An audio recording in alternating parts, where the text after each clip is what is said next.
అధ్యక్ష, ఈరోజు ఈ సమస్య రాష్ట్రానికి జీవన్మరణ సమస్య. అధ్యక్ష, రాష్ట్రం తెచ్చుకున్నదే నీళ్ల కోసం. కృష్ణానదిలో నీళ్ల కోసం మన వాటా గురించి ఎంత పెద్ద ఎత్తున మాట్లాడి తెచ్చుకోవాల్సినటువంటి అంశాన్ని గత 10 ఏళ్ళు దాని నుంచి పట్టించుకోకుండా వదిలేశారు.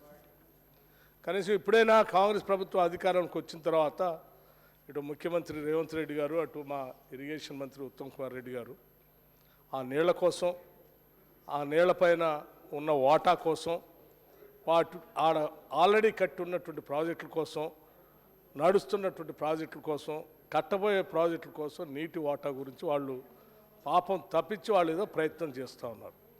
ప్రయత్నం చేయటమే కాదు, కేఆర్ఎంబీకి ప్రాజెక్టులు అప్పచెప్పేది లేనే లేదు, మా వాటా మాకు వచ్చేంతవరకు అని చెప్పి ఓ తీర్మానం చేయాలని ఈ సభలో తీర్మానం కూడా పెట్టారు తెలంగాణ ప్రయోజనాల కోసం. మొత్తం సమస్య అంతా చిన్న సమస్య, ఒకటే సమస్య, ఆ నీళ్ల కోసం పోరాటం చేసిన తీర్మానం. ఈ తీర్మానానికి సంబంధించి, ఇంత ముఖ్యమైన తీర్మానానికి సంబంధించి ఇప్పుడే మనం రామాయణం అంతా చర్చించుకోవాల్సిన అవసరం లేదు.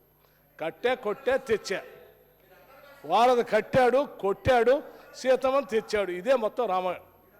అట్లాగే ఈ కృష్ణానది నీళ్ళకు సంబంధించి కూడా 3 అంశాలు. అధ్యక్ష, ఇంత ప్రధానమైన అంశం చర్చ జరుగుతున్నప్పుడు, నీళ్ళ కోసమే రాష్ట్రం తెచ్చుకున్నప్పుడు, ఈ రాష్ట్రం కోసమే మేము పోరాటం చేశారని చెప్పిన మాజీ ముఖ్యమంత్రి గారు నిజంగా సభకు రావాలి కదా అధ్యక్ష. ఈరోజు దీని మీద చర్చలో పాల్గొనాలి కదా.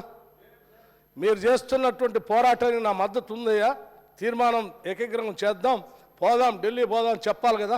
మీరు చెప్పండి, వారు వస్తారా రారా? నంబర్ 1. రెండో